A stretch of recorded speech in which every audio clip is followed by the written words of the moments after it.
Kelley situation. Absolutely. People I'm talking to and stuff I'm reading online, a lot of people are starting to think that the strong arm of the law is going after a political candidate that's probably on track to beat Gretchen right now. What's your It thoughts on wouldn't this?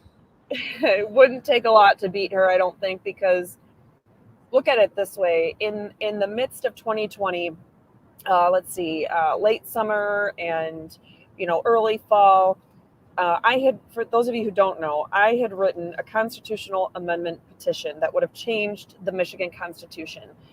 We needed to get close to 500,000 signatures in a short amount of time, and we did not get the required signatures.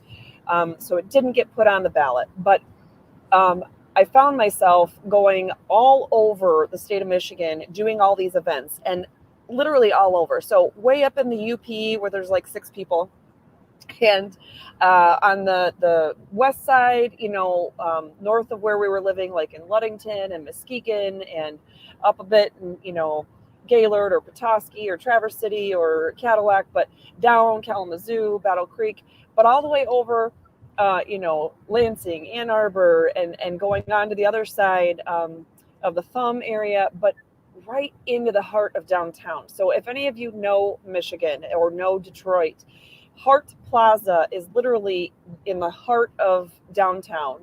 It's not one of those ritzy areas.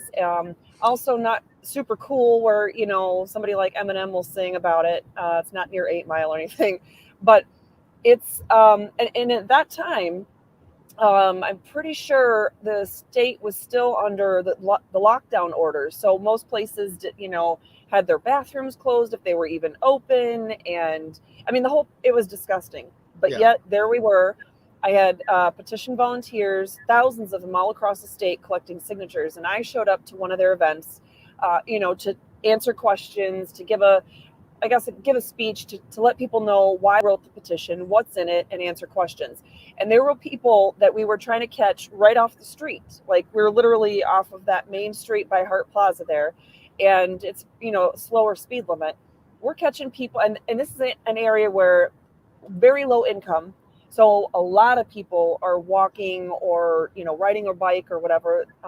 Not everybody's going to be riding in their car, and public transportation, I want to say, might have even been shut down during that period. There was, I'm not sure if that time frame is the same as when I was there, but at any rate, I don't recall even seeing public transportation around that day. So I was catching people walking on the street, and this one guy in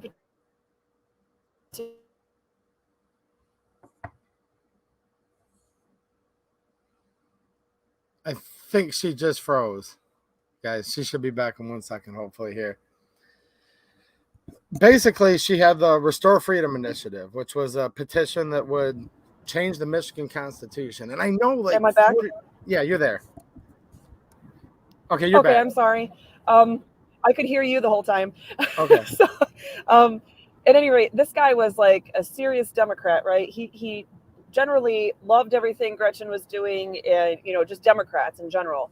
But Yeah. when I told him, about really to think about the ways that everybody was negatively impacted by this, he was okay with signing this petition because, it was going to stop a lot of the overreach and a lot of the crap happening from both sides of the aisle.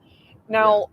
Ryan running as a Republican, that's going to be a little bit different. But my point being that there were a lot of Democrats willing to. What she's saying is there was a lot of Democrats that were willing to actually come over because they realized how crazy it was, right? Yes.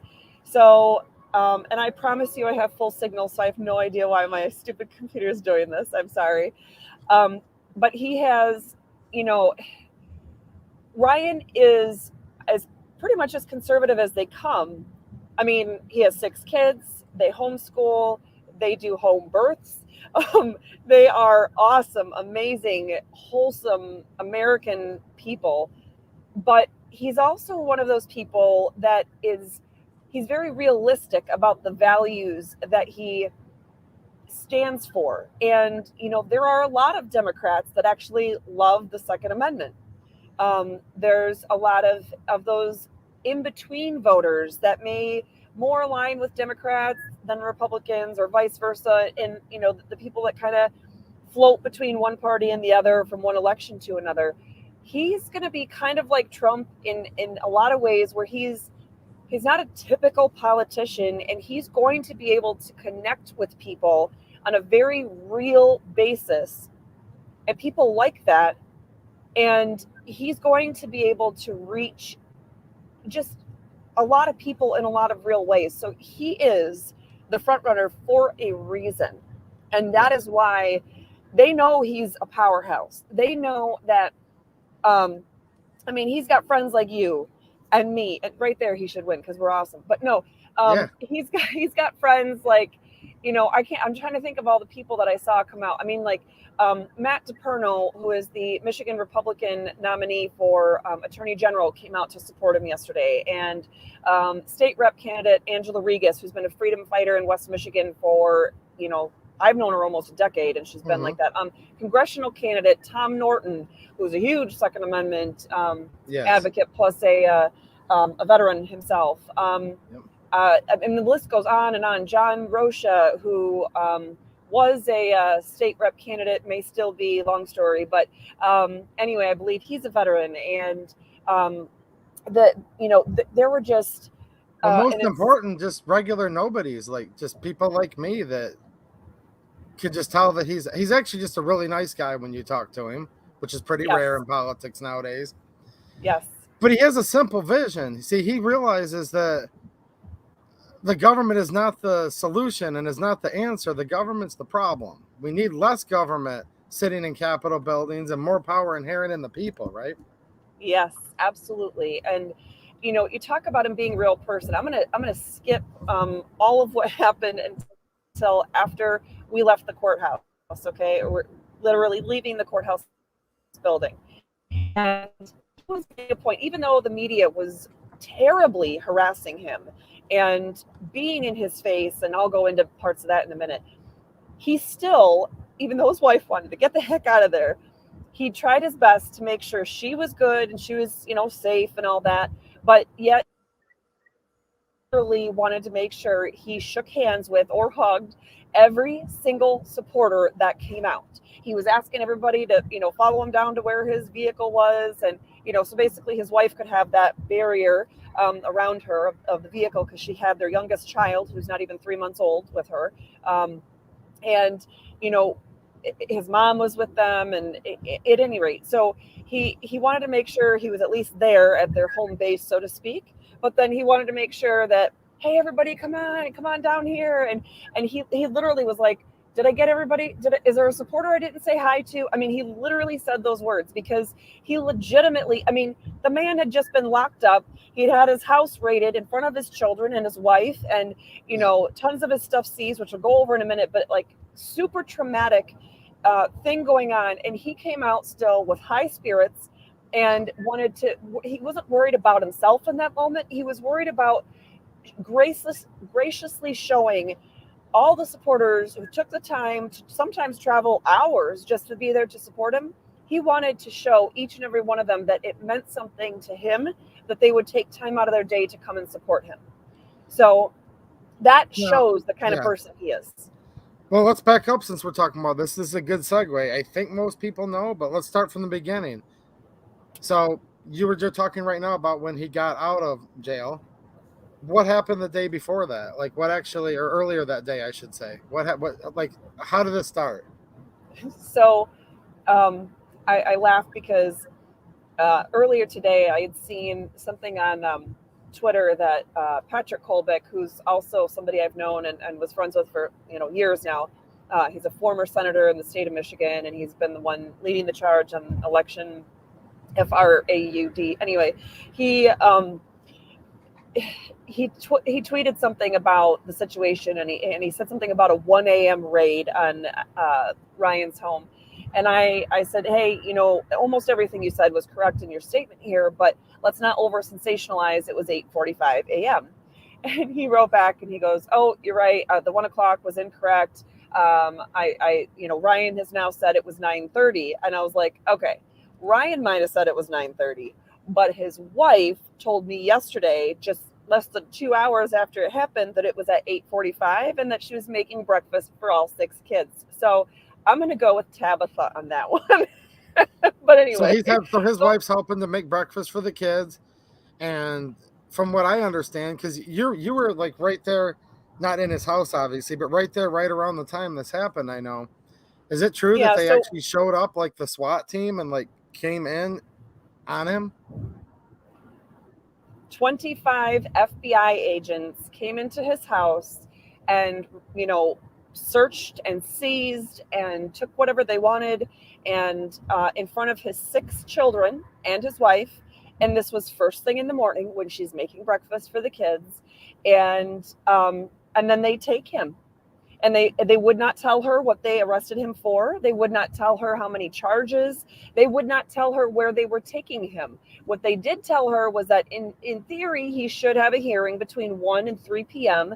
and it probably would be in downtown Grand Rapids, but that was about it. And throughout the day, not even the day, just the morning, I so just to let people know the scenario that kind of transpired around this. I used to live in Michigan. Last summer I moved, so we live in Florida. I was in Michigan though because my mother-in-law has recently passed away, and we were burying her this week. And because we were up here, my doctor is actually still in Michigan because Christian Healthcare Centers is direct primary care. And if you're looking for somebody to treat you that doesn't try to force insurance crap or over regulations or those jabs, that's the kind of place you want to look for, is a direct primary care. But anyway, that's not Second Amendment, but it is freedom. So we still have our doctor here in Michigan. And so our plan was to go to the doctor and yesterday morning, and then to leave and head right out of town to go back to Florida. Well, I'm in the appointment, and the nurse practitioner, I'd never met her before, but she's actually the wife of my doctor, my main doctor, who I've known for the 5 years we've been there. And he's a great guy and he loves his freedom. Well, anyway, first time meeting her, the nurse practitioner, and she's questioning me about different health stuff. And all of a sudden I'm like, oh my gosh. And Mike's like, what, like, what's going on? And of course I felt rude. And I said, oh my gosh, do you know who Ryan Kelley is? And she goes, of course I do. And I said, he was just arrested in his house by 25 FBI agents. And so we actually prayed for him right then and there, and prayed for the family and everything like that. Of course, I had to finish my doctor's appointment. But as soon as I get out of there, I'm in the parking lot of the doctor's appointment. Of course, I'm dressed comfortably because we're going to drive, 24 hours home. And I call his wife and I'm like, hey, what's going on? She's, of course, a wreck. I mean, she actually was much more put together than I might have been in her situation, but she didn't know what to do. And his sister was trying to help with things, and his mom, and, reporters were already swarming their house. And this is just, 2.5 hours after it happened. It was ridiculous. So somebody spilled the beans somehow that reporters could be all the way out there already at that point. But so she needed to get her kids out of there. And I offered to go to the house to kind of help be that buffer. But she was just going to take the kids to a family member's house. And then she was trying to figure out when and where she could see Ryan, when the court hearing was going to be. She was given a whole bunch of misinformation. At that point, she's been told, oh, he's being moved to Newaygo. His hearing won't be until, tomorrow, meaning today, Friday. And it was just a nightmare. She didn't have an attorney yet for him. She didn't know who to turn to. Well, keep in mind, I have my Allegan County case. I literally just 2 days before yesterday filed the next round of interlocutory appeals. I just had a funeral in my family of a close loved one, and I'm about to drive 24 hours home. So I said to her, listen, I don't feel like I'm the best person to take on this case right now, but it's short notice and stuff is obviously shady. If you don't find anybody you can trust before the hearing, don't worry about it. I got you. I will be there. I'll represent him because I'm licensed in that court. It was the Western District of Michigan federal district court. So at least we had that plan. So of course it means I have to run back into my doctor's office just to change back into my dress from the funeral. So I had something a little bit fancier than my comfy clothes. Jeez. I had my good friend Joe Moss, who is a huge Second Amendment advocate and running for Ottawa County the commissioner in Ottawa County, Michigan. But I said, Joe, do you happen to know anybody that has the federal court rules on hand? Because I only brought the state court rules with me to Michigan. So he had to print like 2 or 3 reams of paper just to get me all the court rules. Another friend was going to watch my dog, who was sitting in my car already, ready to go back to Florida. And then I'm calling the U.S. Marshal's office and the U.S. Attorney's office and the U.S. District Court. And I'm getting the runaround like you wouldn't believe. And I'm not identifying myself as like some Joe Schmo or some, whatever, like not identifying myself. No, I'm saying I'm calling for Ryan Kelley, and I am Katherine Henry, and I'm his attorney. So I need to figure out when my client has a hearing and where he is so that I can meet with him before the hearing. And they played games with me like none other. I got bounced around. I got denied information. They never would tell me what the charges were over the phone. The last time I had a phone call with one of them, it was actually ended up being the U.S. attorney that showed up in the court hearing later on that afternoon. I believe his name was Chris something. Man, that guy was a jackass. And they were all awful to me. But he at least confirmed that there were 4 charges. But of course wouldn't tell me what they were, which I don't know why, because somebody had already leaked what the charges were and they were all over social media. I just wanted to know if that document was in fact true. Right. But any rate, it was awful, and something felt terribly, terribly wrong. Why? Just stop and think about this for a second, guys. Whether this is about, the January 6th stuff, whether it's about, a weapons charge or anything else that you're charged with. This could happen to any one of us, right? We're supposed to be innocent until proven guilty beyond a reasonable doubt. And a prosecutor has to prove every single element of the offense, every single part of an offense beyond a reasonable doubt before you can be even considered to be guilty of the offense. Does this sound like, and it ended up being 4 misdemeanors that he's charged with from January 6th. Does that sound like the kind of treatment that somebody should be given for 4 misdemeanors?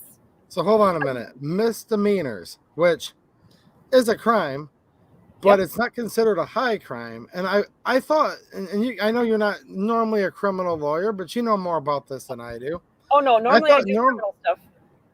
Yeah, I've been a public defender in 2 different states. Exactly. Yeah, exactly. I know you have a pretty diverse portfolio. So, but last time I checked, normally when there's a misdemeanor, a lot of times they'll ask them if they'd come down to the jail or courthouse and just simply turn themselves in or issue a bench warrant. It seems a little heavy-handed to have over 20 agents show up that are armed for misdemeanors. What do you think about that? Yeah, that was one of the first things that was quite despicable.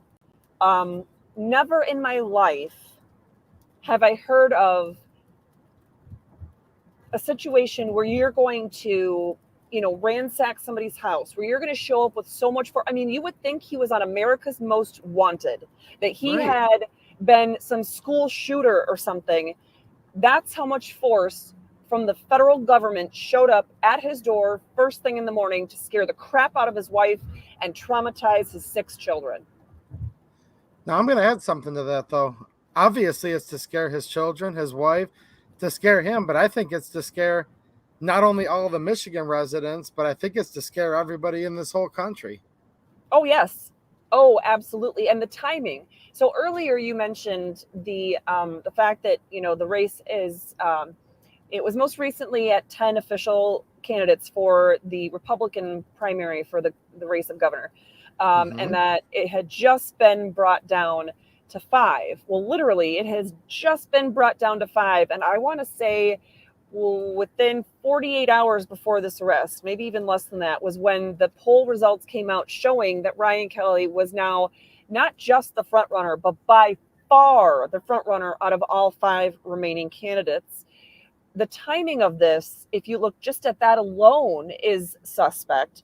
How about we look at the timing of, for example, in my case, the initial charge was trespass, which, by the way, FYI, side note, you are not guilty, cannot ever be guilty of criminal trespass for being physically present on property open to the general public, whether it's privately or publicly owned. If it's open to the general public, can't be guilty of trespass. But anyway, so that was my initial charge that I was given that day. And then they waited almost a whole year before they added, the night before the first or the second trial date we were supposedly having, in July of 2021, they added a disturbing the peace charge. So that timing was suspect, because it's like, really? There was no allegation ever that I did anything to disturb the peace, but now all of a sudden, your case is crap. So you're going to try to take this weaselly way out of it and think that I'm going to plead down to something, whatever. So in his situation, he didn't have any charges. And this is supposedly from him being at the Capitol, at the U.S. Capitol on January 6th, 2021. So we're talking, 18 months later? 18 months later. Yeah. So the timing there is also suspect, because, clearly they weren't in a hurry about this. And my understanding, as the national media has actually reported, is that they are actually, if you've seen, I don't know if I could say this, the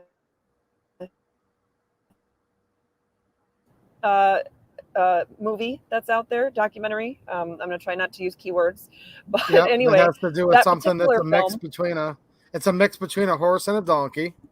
Yep.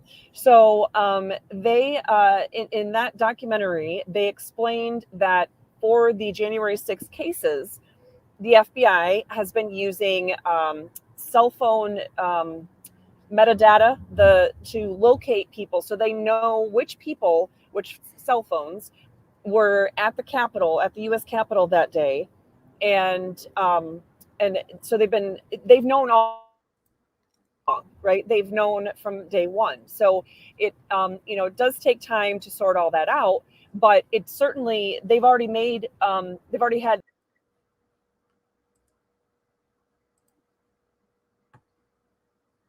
Oh, it looks like Katherine just broke up a little bit. She's driving, guys. She has a lot of information on this, though, so we're lucky to have her tonight. She should be back in just a second. Like, literally, you're hearing this stuff from the fake news media, but Katherine was involved in this stuff, like, right near the beginning, like, when it started. So just bear with the technical difficulties, because you guys are truly getting an insider's perspective that you're not going to hear anywhere on the news. So are you back, Katherine? Yeah. Okay. I am. I'm so sorry, guys. It's also raining here now, so I'm sure that's not helping. But wherever here is, I think I'm still in Ohio. Cincinnati. I'm in Cincinnati. So Okay. Go Drew Carey show. Anyway, so I'm trying to think of where I was. Sorry, guys. So that cell phone data is stuff that they've had that data long enough that they were able to identify these, so-called perpetrators and bring charges against them, and then literally go all the way through trial on some of these cases. So clearly they had the same data long ago for Ryan Kelley. Why on earth did they think they needed to wait this long? Well, he was not as much of a threat.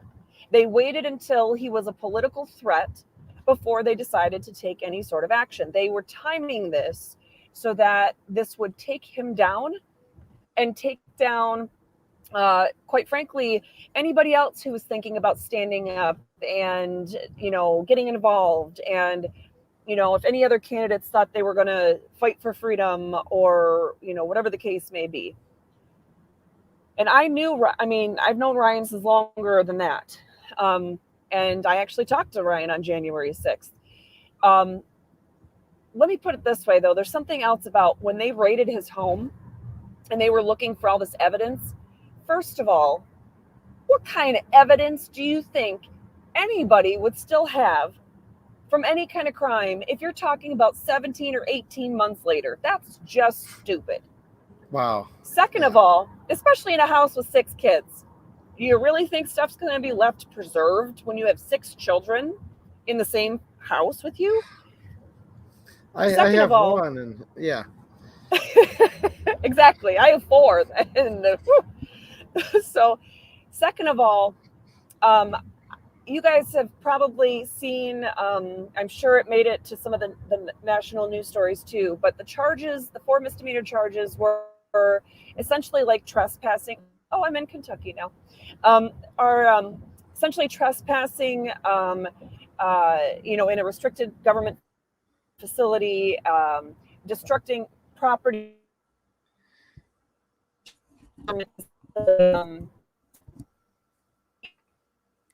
We're losing you just a little Froze bit. me again. Different variations on the. You're breaking up just a little bit right now. Here's what's crazy, guys. Come on. I have the FBI fact sheet. I was screen sharing it, and I can pull it up in a second. But these are the alleged facts. I want to emphasize alleged facts that the feds are saying. They're saying that while somebody was tearing down a barrier, meaning just one of those, like, they kind of look like a bike rack, that as somebody else was tearing down a barrier, that Ryan Kelley helped support the person to keep him from falling over for a second. Like, that's basically the essence of one of his destruction of property charges. So these are very, very weird charges that are based on, like, he was standing near somebody when they did something, or there's a spot where the FBI is showing that he kind of like puts his hands up in the air like he's beckoning people. Now, keep in mind, he said publicly many times he never went inside the Capitol building. And if you look at the actual allegations from the feds, I'm going to share this real quick with you guys again while Katherine comes back. This is the fact sheet. I don't know how to share it here on YouTube, but I will go over to locals sometime late tonight or tomorrow, and make it where you guys can look at this. It says, in a further attempt to identify. So they're going through all these different identifications, if you will, right? I'm just taking a peek over here past my camera to see if Katherine's coming back. They're literally saying, like, of these misdemeanor charges. See, there's a picture of somebody, like, allegedly. See that barrier? I have it kind of there on the right side of the screen. Now, look, I'm not giving legal advice, but I'm just reading the plain reading of what this says here. And these are, like, very, very, you guys make up your mind. Weak, circumstantial, whatever you want to call it. It's just weird. Okay, I have you back now. Yeah, sorry, I'm trying for my phone, so we'll see if this is any better. I'm it's having an issue, but okay. I was just filling them in. These charges, the way I'm reading this, I have this so-called fact statement of facts from the feds here, alleged fact. The way I was reading it, the plain reading of it, tell me if I'm wrong, where he was destroying government property was because as somebody else was taking a barrier down, he helped support the person so they didn't fall over that was removing the barrier. Like, it's really weird stuff. You know what? I actually wasn't even allowed to see the statement of facts when I was trying to get information to help Ryan yesterday. So I haven't even had a chance to see that. But again, if it's talking about him damaging property or him trespassing, what kind of evidence would somebody have anyway? That doesn't even make sense to me. You know what I mean? Why would they need to go through his entire home and try to collect evidence? Like, I don't know. The whole thing is obviously disgusting, but stuff like that is, it makes it, the common sense approach, people should be going, whoa, why, Anyway, Yes, yeah. this is the statement of facts that I'm kind of scrolling through. I don't know if you can see it on your screen. It's a 16-page document. I'm going to share it over on Locals, but they're going through here alleging that he took his cell phone out. Can you see that picture where it shows him kind of with his hands up in the air there? I think so, yeah. They're alleging that that means he was beckoning people. They're saying things like that he used his cell phone to take a picture of an architectural feature. I mean, these are the kind of like hardcore evidence things that they say that they have. How dare he take a picture of an architectural feature of a piece of government property that he partially owns as a member of the public in the United States? How dare he? Yes, and then it shows an alleged individual in this picture that's like reaching for scaffolding there, and Ryan Kelley's like allegedly like helping to keep this. He's supporting him, presumably to break his fall so he doesn't fall over, like stuff like that. Oh my gosh. You know, I guess let me put it this way. Not only was the 25 FBI agents in his home and in front of his kids and scaring the crap out of his family and searching for evidence that just wouldn't even exist, let alone 17 or 18 months later. Not only is all of that insane, not only was it insane that they played games with his wife and with me and wouldn't just be straightforward and say, yep, he's going, he's being taken to the U.S. Marshal's office within the downtown, Grand Rapids federal building, and he's going to have a hearing at 2:30 p.m. It'll be his arraignment. They could have just said that. But yeah. So we have that level of shadiness happening. And then on top of that, they put the man in shackles. Like they had chains around his entire waist and had his handcuffs, of course, like tied to the shackles. So he can't move his arm down or anything like that. Because clearly being present on January 6th, and as you say, physically supporting another human being so they don't fall, and taking pictures of architectural, elements of a building, that's clearly warranting such a dangerous activity that they should be able to, walk the man away and, make sure he doesn't endanger others. I mean, this father of 6 children. I mean, seriously? I found it the most disturbing when they issued the bond paperwork. They didn't actually physically require money, and the family. There was a lot of miscommunication and a lot of confusion, but the family was able to hire a law firm who supposedly has represented several of these clients, from the January 6th issues before. And prior to the hearing, when he's saying, yeah, they're probably going to say he can't leave the state. Excuse me, he can't leave the district, meaning the Western District of Michigan. I said to him, that's not going to fly. He is a candidate, the front-runner candidate in the Republican race for the entire state of Michigan. That means he needs to be able, yeah. Well, let's clarify that, because there's some misconceptions about that. People say the race is over. He can no longer run. Is he still a candidate, and is he going to keep pressing forward from what you know? Sorry, you froze a little bit. But some people are saying what? Some people are starting to say now the race is over. Since he got arrested and accused of misdemeanors, he's out of the race. Is he still running? Absolutely can he not. Legally still run?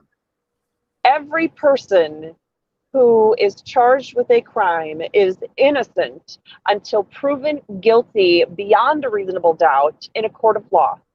We don't have to lose our rights because someone has accused us of a crime. That is not the way this country is founded. And quite frankly, that's not the way the crazy liberals want it to go either, because they're the ones jumping up and down, screaming about the rights of criminals. I'm not even going to mention names, but there's been a lot of situations in the last couple years where we've seen riots resulting because in many of those situations, someone who was a dangerous criminal was it ended up getting harmed in some way by law enforcement. And so now we're rioting in the streets because they want to make sure even the dangerous known criminals have their rights. Well, how about the non-dangerous, not actually criminals, should also have their rights? Yes. People like me, people like Ryan Kelley, people like anybody in these situations. So no, he is totally legally, constitutionally guaranteed that right to continue his race for governor at this point. And quite frankly, I told him, God can take this and use this, all of the evil that came out of the last 24, well, now 36 hours. God can use all of this for his good. Yeah. He can use it for all of our good. So, hi, Jane. There is, think about, okay, I got to tell you this because it really felt like a God moment. Okay. So, like I said, I had some discussions, intense discussions with what ended up being his attorney for the hearing. I wanted to ensure his rights were actually protected. And, I didn't know this guy. I didn't mean him any disrespect, but, I love Ryan and Tabitha, and I just would hate to see any person have their rights stripped away from them. So at any rate, it was a challenging day. And at this point, we're talking probably 3:30 in the afternoon. I'm not even sure at what point it was at this point. But, they were saying they were going to release him on his own recognizance, and he wouldn't have to post, for bail money or anything like that. And so they took him with shackles and all. Even after the judge just approved all that, they took him shackles and all back out of the courtroom, which I thought was just absolutely ridiculous. Well, his attorney turns around and just kind of goes like, and 5, and we're all like, what? And he goes, 5. Well, he should be out in like 5 or 10 minutes. But the way he did it, it was like we're supposed to know what the 5 was. And so anyway, he said, yeah, he should be out in 5 or 10 minutes. And we're all like, oh, great. Didn't want to make too much of a kerfuffle about it because we're still in the courtroom. So anyway, we're leaving, and I'm thinking, okay, his attorney is going to be with him, explaining things to him, making the next, steps, whatever. And then I was like, oh, well, he doesn't look like he's following him. Maybe he's going to hang out with, Tabitha and Ryan's mom and, let them know what just happened, what the next steps are, whatever. He's obviously going to go to one of the two of them and give them information. That's what I would think any good attorney would do. Well, I don't know where he went, but he didn't go to either one. So I was trying to give the family space and whatnot. it's not like Ryan and I are best friends or anything. We're very good friends, and I love them, their whole family.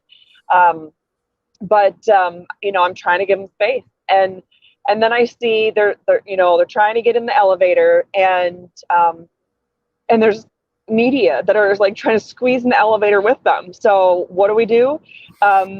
I myself and my husband, we like squeeze on into the elevator and shove a few of them out, and then there was one guy left in there, and somebody else was like, get out, this is family only, and you're media. And he's like, no, I just want to ride to the bottom, that's it, I promise. And they're like, no. So he finally tucks his tail between his legs, and he leaves the elevator, and we're on the 6th floor. So we shut the door. We're all kind of laughing because somebody had made a smart ass comment to the media guy as he was leaving the elevator. And anyway, so we it was like 10 seconds later, if that, all of a sudden the doors, the elevator stops and the doors open. And it was so quick that none of us really had a chance to think about what was going on. We certainly didn't expect that we'd be down on the 1st floor already. Well, anyway, the door opens, and I'm the one standing like right there when it opens. And my husband was kind of the next person to see the opening. So the door opens, and we're on the 5th floor. And I turn, and I'm like, oh my gosh. And I just screamed in his face. It was Ryan. And he had this big smile on his face. And it's just Ryan. There's nobody else there. And I'm like, there's 4 other elevators to choose from? There was like a whole bank of elevators to choose from. And yet he presses the button and gets there at just the right time to get on the same exact elevator with his wife and his newborn baby and his mom and, family and close friends. I'm sure you might know our friend Maya. Anyway, it was, so he gets on and we're all like high-fiving him and hugging him, and he gives his wife a kiss and his baby a kiss, and so we're just like screaming in his face like, oh my gosh, and it just felt like, even thinking about it now, it was like this wonderful God moment where could you imagine if the media had been on the elevator when he, and the doors open and he gets on there? I mean, it just it would have been a different feel. He wouldn't have had that time with his family. They probably wouldn't have reported that, though. And that's why I'm glad you're on here right now. They're not reporting any of that side of it. They say like, oh, the former front runner and former candidate, and people are already counting this guy out. And they should. You know what? Every single loser in this country should count Ryan Kelley out.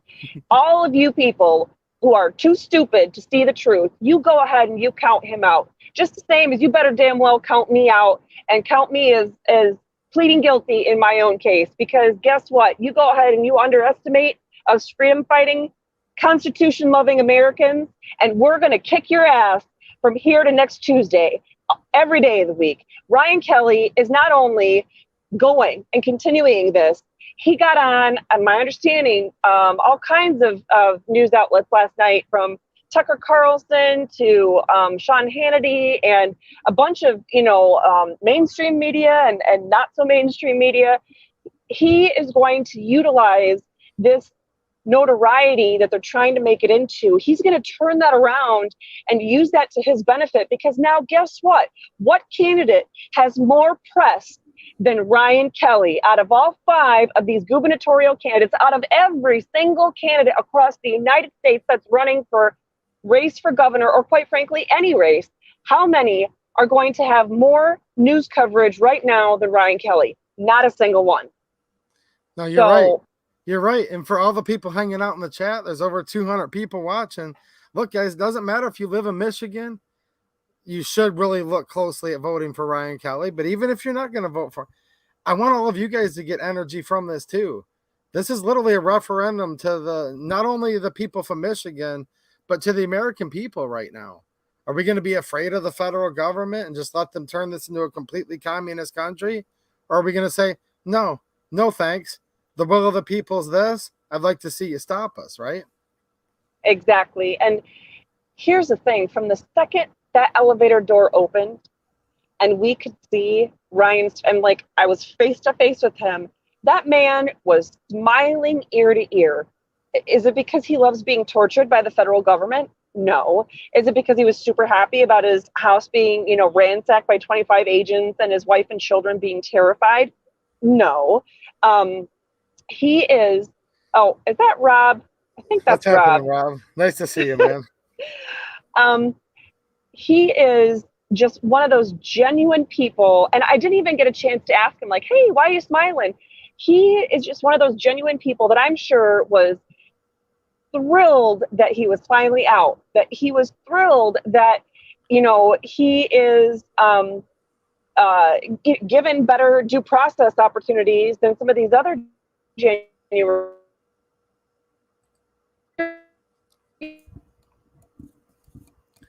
We're losing you just a second here. Can you hear me?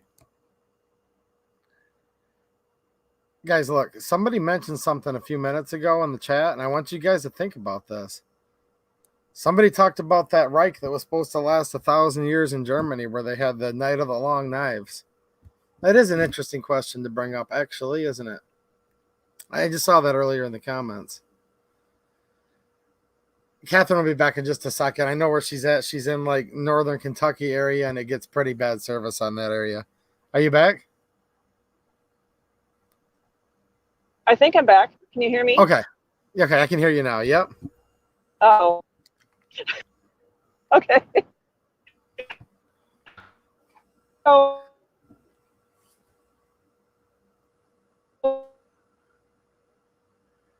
We're losing you again. Shout out to Kentucky. It's a great state. I love all the Kentuckians hanging out here, but You guys have got too many hills, and it makes the cell phone service a little bit rough going through that area, right?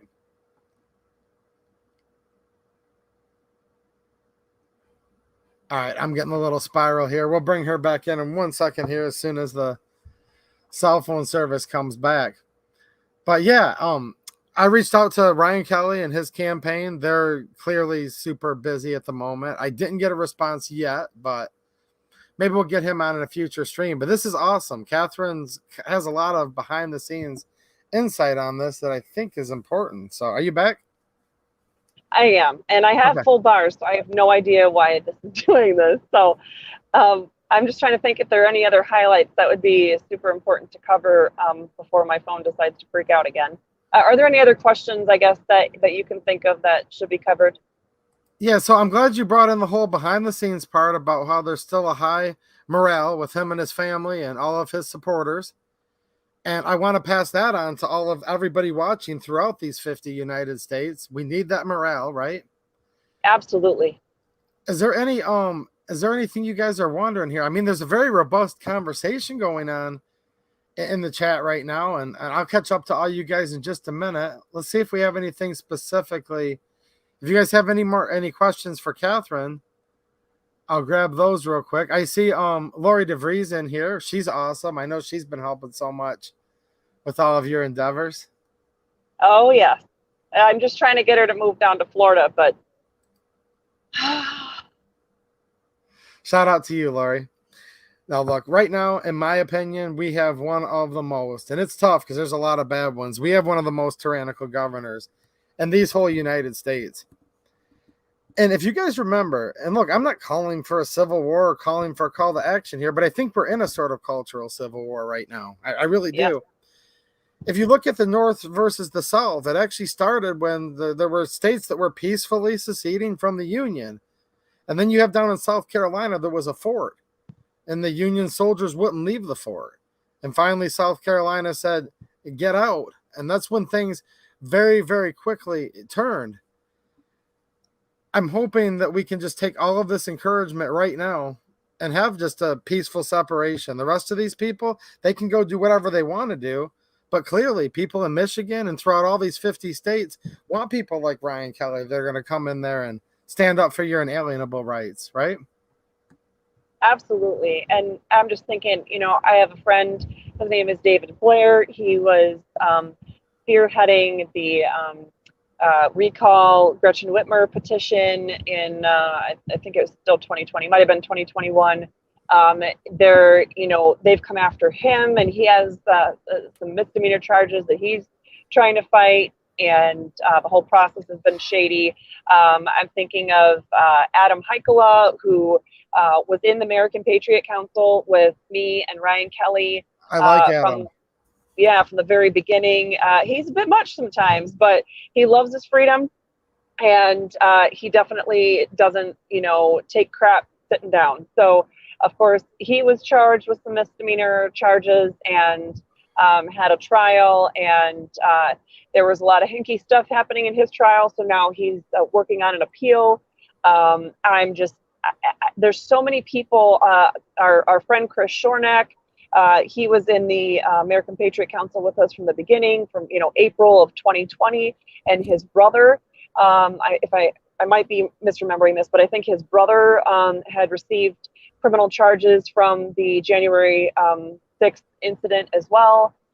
There's so many people that I can think of that, it's not just the January 6th stuff. It's, I have a friend who's a sheriff who's involved in the American Patriot Council from the beginning as well. And that sheriff is being investigated for some bogus crap related to some E-Day stuff from, November 2020. There is just all because he made sure he was doing his job to do investigations of illegal activity on that day. Now they're trying to go after him. So anyway, they could come after all of us at this point, is what the moral of the story is.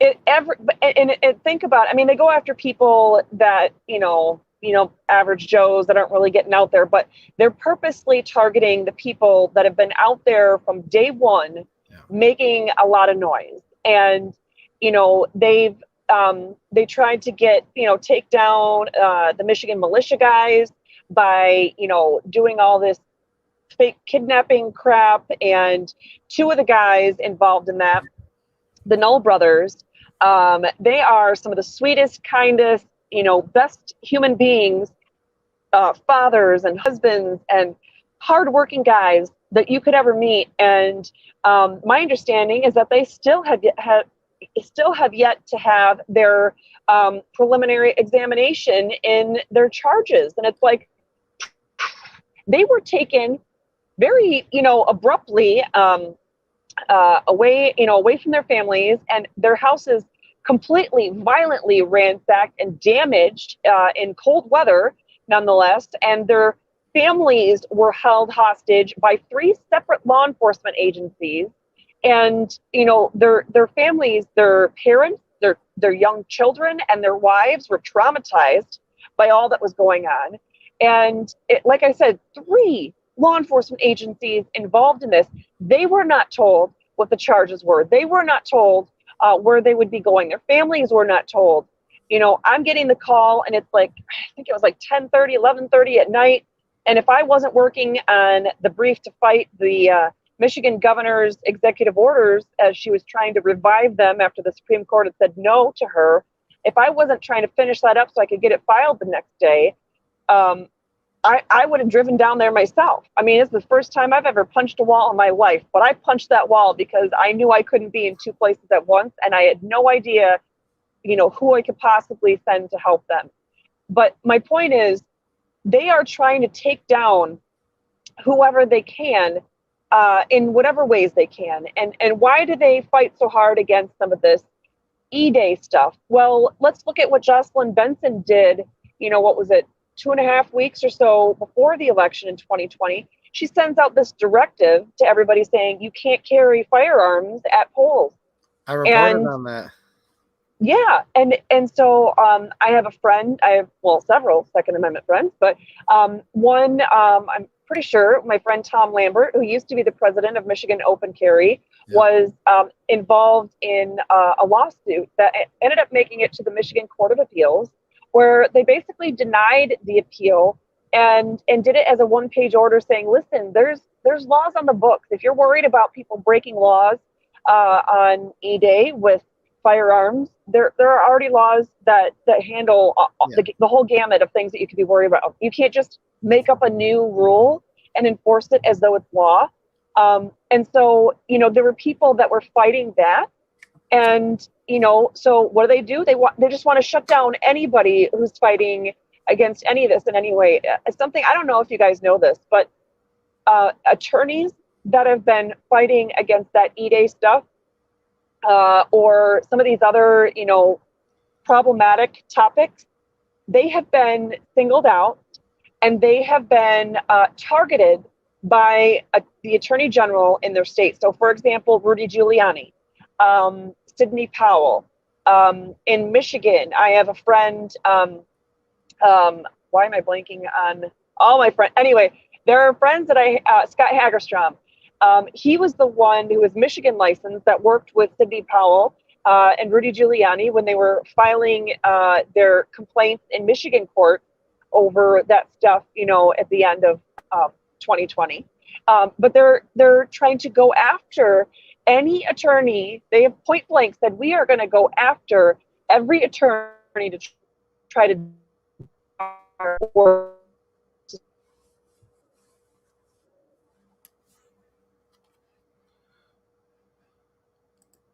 I think you're losing your signal just Can you guys hear me? Here.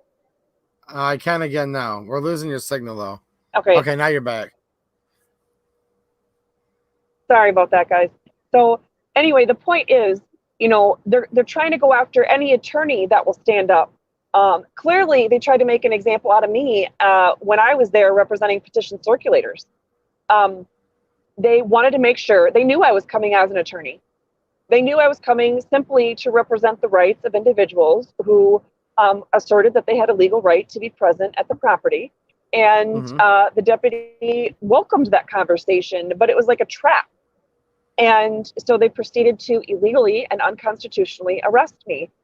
Well, of course they did that, because think about it. If they're able to get away with that, what circulator in their right mind is ever going to want to petition in public ever again if they think that they're going to be arrested or that their attorney would be arrested? And let's look at it from the attorney's perspective. What attorney in their right mind is ever going to risk their own freedom going out to, whatever situation to represent their client's rights if they have a risk of being arrested themselves? I mean, well, I would, obviously, because I knew that was the possibility, but it's just insane. So they have been trying these scare tactics from day one, but there's a reason why, well, there's a couple reasons, several, why I wouldn't just stop in my case, because my case has implications across the board. If I'm willing to bow down to their BS and their scare tactics, then no attorney is ever going to be willing to take a stand again. And no circulator is ever going to be willing to circulate a petition again. And no one's ever going to be willing to stand up to law enforcement when any of their rights are being obviously trampled and violated. Ryan Kelley is going to do the same thing. He is going to keep charging forward with his race, because that's what he knows God is calling him to do.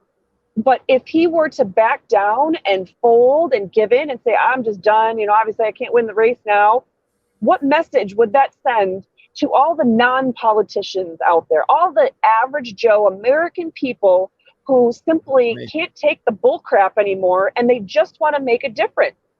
No one would ever want to run for anything ever again. It's hard enough convincing people to run for things, but they would certainly never risk that again.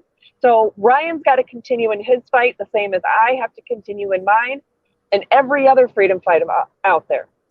Yes, and you don't need to run for politics to do that, guys. You don't have to be famous. Trust me. Ryan Kelley's nobody without all of the people helping him fight in this race. All of the independent patriots, grassroots people throughout these 50 states. Look, everybody's just as important as everybody else, and you guys all need to start realizing that. Wouldn't you agree? Yeah. Oh, absolutely. I mean, we have to stick together and really, my friend David Blair, that, like I said, he's one of those that was leading in the charge. He helped in my petition in a lot of ways too, but he's one that was given some trumped up misdemeanor charges throughout his freedom fight. And he said he feels very passionately about people like me and him and Ryan. Just today, he's saying, if everybody just gave $5 and we had some big, GoFundMe type of account, and if everybody just gave $5, everybody in Michigan, that's 10 million people. That'd be $50 million to be able to fight against everything. So nobody would have to go it alone. Yeah. So I know the question out there, it looks like from Rob, is, how can we help Ryan with his upcoming legal fees? I'm sure they must have some sort of, GoFundMe or something set up. I personally didn't think to ask him about that at this point, but for sure you can donate to the campaign, which also is going to help his fight for freedom. But as specifically to the legal expenses, who knows, maybe on his campaign page, he'll have a link. If he were smart, he'd put a link to the information about the arrest and ways to donate. But on his Facebook, I'm sure too. Let me add to that real quick. Before you lose service again, I want to talk about how to help you. I know of another event, 2A Livingston here, that's helping with. So I can share a flyer with them in a minute here when you get off on another thing that's going on, a Second Amendment event that I'm going to be going to, guys. That's going to help Ryan out too. So how can we help you? Because with these appeals, and whoever's just joining, Katherine's appealing in procedural ways. She's not been found guilty. She's innocent, and she's not going to get guilty. But your appeals and stuff, I know, are racking up some charges. So how can people help you? Yeah, I think somebody might have shared the link earlier. Now that I'm on my phone, I can't see the comments anymore. But if you go to my website, restorefreedomkh.com, there's a shop donate tab. And I try to make it pretty easy for people to essentially pick and choose which way that you'd like to help. Some people want to specifically help with my freedom fight in terms of the legal research and the briefs that I'm doing, or the newsletters that I send out, or the Restore Freedom Weekly show that I do at noon on Tuesdays. Some people want to donate for my family so that we can keep paying our bills and I can pay my student loans while I'm doing this freedom fight. but there's a tab specifically to help pay towards my costs of the appeal. So far, my out-of-pocket expenses, now mind you, I'm the attorney in the case, so this isn't like me paying another attorney. My out-of-pocket expenses for transcript fees and court filing fees and service fees, subpoena fees, is about $3,500. And I know that the circuit court judge that I just had to appeal to is going to screw me over, and she hates the Constitution. She's supposedly Republican, Judge Baker in Allegan County. But I'm going to then have to dump about another $1,000 or more into my appeal at the next level for the Michigan Court of Appeals. And it'll be exponentially larger going to levels higher than that. So definitely any way that you guys can help, whether it's, $5 or whether it's $5,000, every little bit can help, because there are going to be endless expenses. And you better believe when my case is finally done, I'm going to hold all of them, the sheriff's deputies, the 5 prosecutors who have touched my file, the 2 district court judges, the 1 circuit court judge, so far at least 3 court of appeals judges that have all touched my case. They all will be held responsible, because every single government officer takes an oath to support the U.S. and Michigan constitutions in Michigan. It's simple as that. And if they're going to be willing to either do these things to me or to sit back and allow these things to be done to me by another office holder, then obviously they're going to be willing to trample your freedom as well. So they have another thing coming. So obviously I'll have filing fees and all kinds of stuff associated with that as well. But my website is a great place to do that. I did have friends like Jane Locke, who's on here, and a few others that have shared that link on Facebook as well. So if you can't donate, please share the word, share that link and tell people a little bit about what it is. And there's a video right on my website, restorefreedomkh.com, that shows you what happened that day. And so if people want to see what we're talking about and why, you can share that too. Yeah, that would be great. And it's not just my phone. It was several people that were all live streaming that day. But that will share with people what happened, the craziness of it, that it happened in front of my 6-year-old daughter.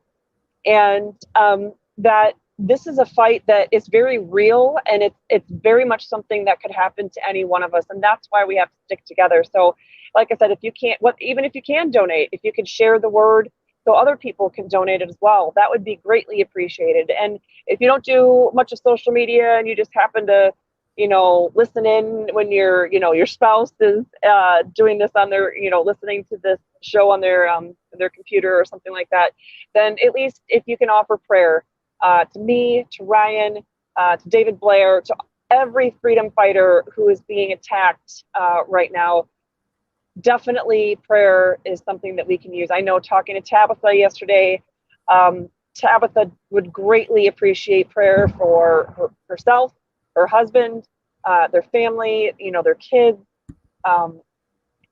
every piece of that. So those would be the best ways to help. And Tabitha is Ryan's wife, by the way, just so you guys know. My person that helps me, my wife, she just said she was having internet problems. She had posted your link several times. When this stream's over, I'll go ahead and post the Restore Freedom KH for all of you guys in the pinned comment here. So you guys will be able to catch it again on replay. But Linda posted it a few times, and I just saw her say she had internet issues. So it's not just me. Fun. Yeah, the government's all over me. What can I say? Well, anyways, I appreciate you coming on tonight to give us some behind the scenes encouragement and whatnot. And yeah, it's crazy out there, isn't it? It is. And oh man, I can't wait till, we get to actually hang out in person again someday, and I actually get to touch my gun again, because, between remodeling and writing legal briefs, I'm not even sure I know how to fire the thing anymore. But I know my husband probably feels the same way. He's crying actually about it right now.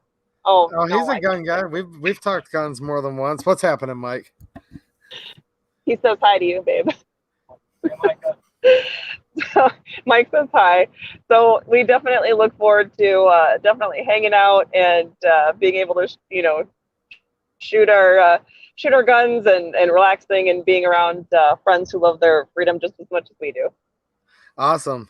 Well, I appreciate you coming on tonight, and I will let you get back to your fun trip through Kentucky. Oh, yeah. Yay. Wish me luck getting to Florida yet, somehow. Yeah. Drive safe, guys. For real. Be safe out there. Thanks, everyone. Have a great night. All right. See you, Catherine. All right. That was pretty cool. I wanted to give you guys an insight on that because, well, to have Catherine help give you guys some insight. Because you're going to hear different things from the national media. And as you heard her say, she was literally there, like boots on the ground. Like she was at the courthouse. And it's getting crazy out there, guys. Like literally. But what are you going to do? I mean, are you just going to sit there and just give up? And I know that's the easy thing to do. And unfortunately, that's what a lot of people are doing right now. Just kind of giving up or saying, well, whatever. But it's not just you, unfortunately. You have to think about your kids and your children's kids and their kids. And I've been talking about this for a while, guys. And we need to keep talking about it because I just feel it right now. There's a temperature.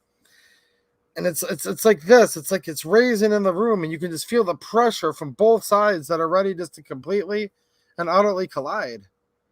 One side wants to make it where when there's a grassroots candidate that has, like we said, the front runner, the GOP front runner, that's going to be running up against Gretchen here when the primaries are over.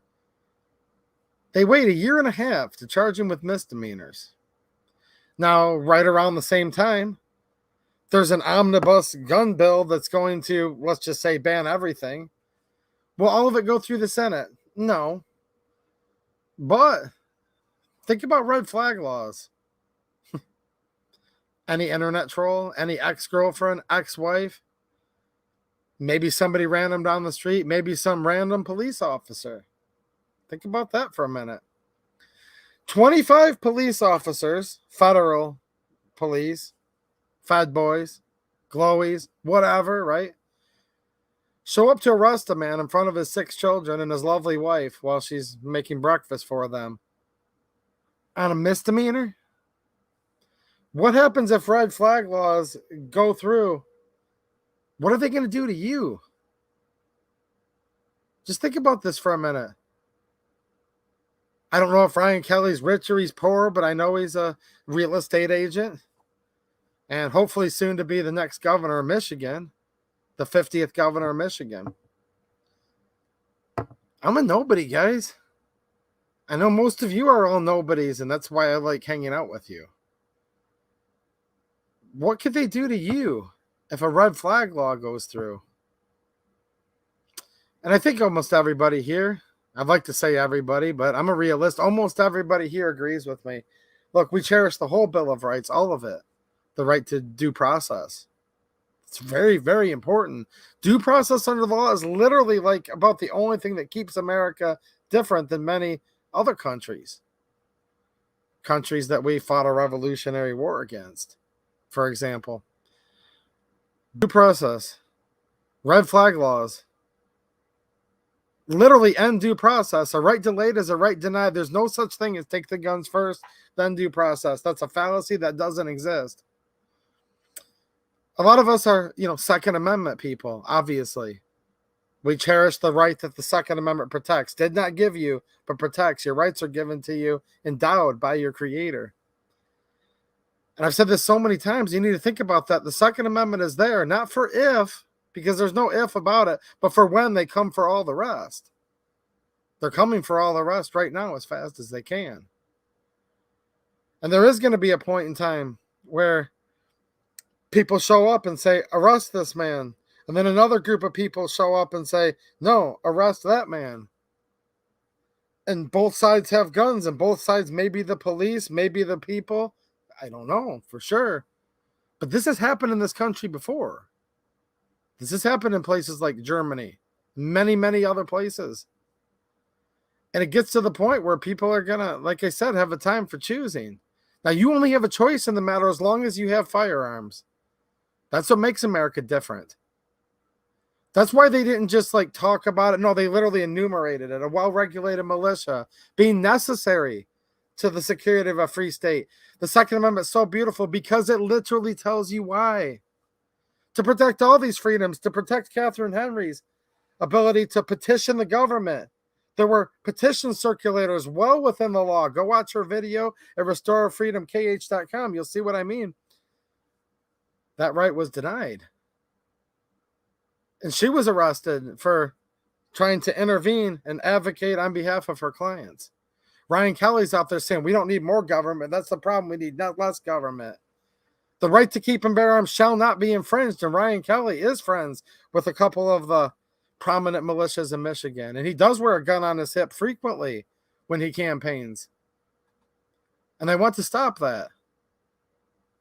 They want to stop the freedom of speech and of the press. Not the fake news, but the real press. People are willing to actually talk about things. And they want to make you too scared to even acknowledge, let alone exercise the rest of your natural rights. But even as Chairman Mao said, Mao, just think about this, but he was right. Killed more people than probably anybody in modern times anyways. Literally probably more than most of the rest combined. He said all political power comes from the barrel of a gun. And all these different isms, socialism, fascism, all these isms, a lot of these people subscribe to the same ideologies today that hold mostly peaceful protests. Do you guys remember that? The summer of love and unity, as they just literally sat there and destroyed America. But somebody like Ryan Kelley was standing outside the Capitol, raising his hands up in the air as one of the exhibits, as alleged by the federal government. Somebody was grabbing onto a barrier and he helped support them while they were moving a barrier, allegedly. Just think about that for a minute. Think about all the carnage that you guys saw in the streets throughout America not too long before that. Clearly the other side knows that all political power comes from the barrel of a gun. That's why they're trying to come after yours. And that's why the Founding Fathers literally wrote it down and said, this is important because they're going to come after the rest. Either foreign invaders and enemies or domestic invaders and enemies. And I have no doubt, like, look, they didn't know their exact names. They didn't know Gretchen. Thankfully, they didn't have to picture her face and know her name. But the Founding Fathers knew all about these type that are among us right now.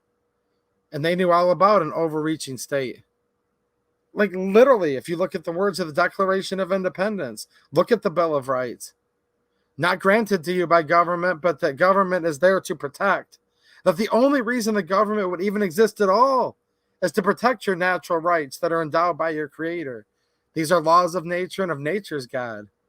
That's what Thomas Jefferson wrote down on behalf of his fellow Founding Fathers, right?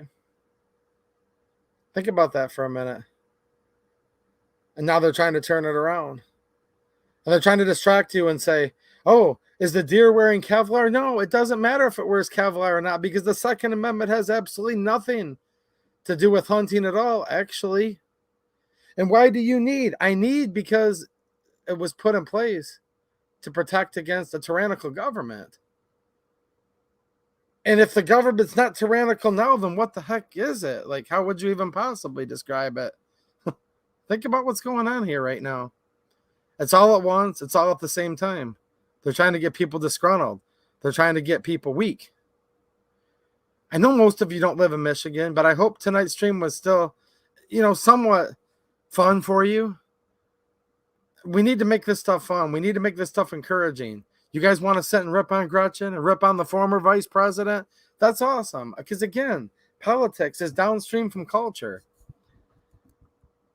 And it's been a mostly cold civil war, mostly a cultural civil war going on, but I know we're in one right now. I say mostly because think of those mostly peaceful protests that occurred in the summer of love, right? George Floyd. You guys remember that? No, I've met Ryan Kelley a few times before. I was planning on having him on this show anyways. Hopefully I'll be able to get him on the show here rather soon. I was going to wait till it got just a little bit closer to the election. This is a true Second Amendment supporting guy. Like I said, literally, you can see in some of those exhibits, and I'll put that on Locals if you guys want to look at it. It's called the Statement of Facts, allegedly facts, right? That the government put together against candidate Ryan Kelley. He's he's the real deal when it comes to this stuff. Totally grassroots, like literally, and not even joking. And they're trying to, in my opinion, and many other people's opinion, put a wrench in his spokes.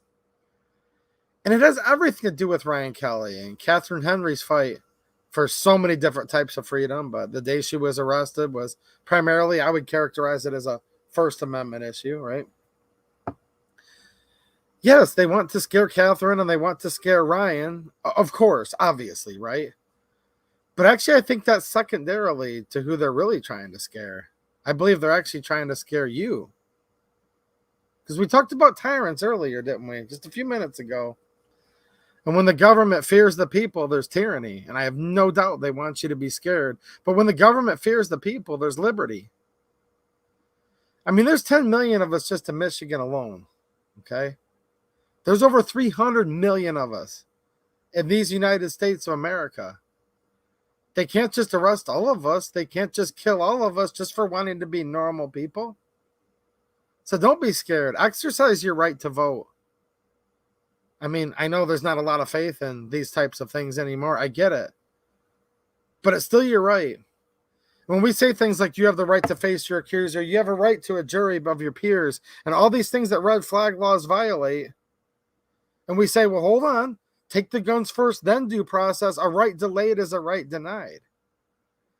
Well, if you choose not to vote and you choose not to partake in your government at all, it might not be the government denying that, but you're denying it yourself.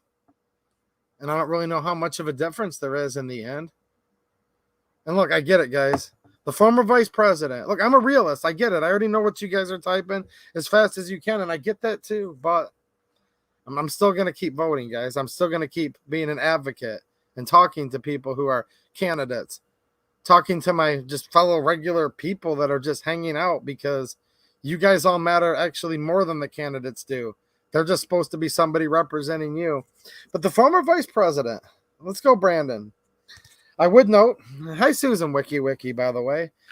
I don't want to miss not saying hi to Susan, okay, for the night. But I would note, according to Time Magazine, which is a NewsGuard certified source. Are we doing good, Susan? We're quoting Time Magazine. We can't talk about a lot of stuff here on YouTube, guys. You know that. The most popular and the most fortified of all time. Look, I get it. The most popular, let's go, Brandon. The former vice president is the most popular and the most fortified election of all time. I get all that. Now, there's different ways you can vote. You can vote with your ballot box. You can stand up on your soapbox. Or like those Southerners said at Fort Sumter down in South Carolina, they said, no, we're not part of the United States of America. Did you not hear us yet? We said leave and get out. Leave our state. We're not part of the United States. Do you guys remember that? I'm sure you don't literally remember it, but it happened, about 160 years ago now. There's the ballot box. There's the soapbox. And then they exercised the third option, which is they reached into the bullet box, didn't they? We've had a great civil war in this country before. We had a revolutionary war that we could say 1776 because that's when we declared our independence, but the shot heard around the world actually occurred over a year earlier in 1775. I don't want you guys shooting anybody. I don't want to shoot anybody. But I'm just saying that's where things have evolved in the past, right? There's different things that could happen here. I don't know what. When you hear Americans are literally getting polled right now, and almost 2/3, I think, in the recent polling say that they believe that we're in some sort of civil war or about to be in this country, it makes you wonder. When you see a frontrunner, thanks, Harry, I appreciate it, man. When you see a frontrunner, the GOP frontrunner for Michigan governor, that's going to try to clean up some of the corruption in this state, They bring up misdemeanor charges a year and a half after it happened, right around the time that he seems to be getting the momentum. I think I saw some people in the chat earlier and said they probably miscalculated, didn't they, on this one? He'll probably actually become more popular than ever before. But we live in very interesting times, right? It's that old Chinese curse. May you live in interesting times. And I definitely think that's the curse on this country right now. It's interesting, to say the least, isn't it? Now, there's a lot of stuff to be really angry over, and I don't blame you if you're angry. Like, I totally get it. But we need to find some stuff that's encouraging, some stuff that's to be hopeful for. There's other countries that keep coming into my comments and saying, don't give up your guns. Don't give up your rights. We lost them here. Pick your country, whether it's in England or whether it's in Italy or whether it's in just so many places. People come in and they're like, dude, like, we can barely even own anything here. And a lot of those people say, well, they would like to move to America someday. You know, I have mixed feelings on that. Some foreigners that come here and immigrate in the proper way do become some of the best American citizens ever. No doubt. Some of them move here and then try to turn it exactly like the oppressive country they left. I don't like that so much. Don't move into a state or even a county or a country and you hated everything about where you left from, but then you come over and you want to make it just like the crap hole that you just came from. I don't like that. But there's a lot of people that are like, man, I dream one day I'll be able to come to America, but at least I still have that dream, because once America's gone, there won't be anywhere to go.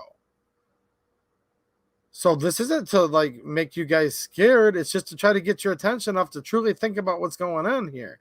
And I hope all of you that are listening realize this. We lose this country, you're not going anywhere. Where are you going to go? Are you going to go to Canada? Maybe. And look, you can move wherever you want to. I don't care. Are you going to go there for better exercise of your natural right to keep and bear arms? Are you going to go to England? I don't know. Are you going to go to Australia? How about that? Maybe you could be in a concentration camp there. I don't know. Look, and there might be many, many things about many countries that you love way more than the United States. And if you do, great. Go move there right now. I'm being actually serious when I say that.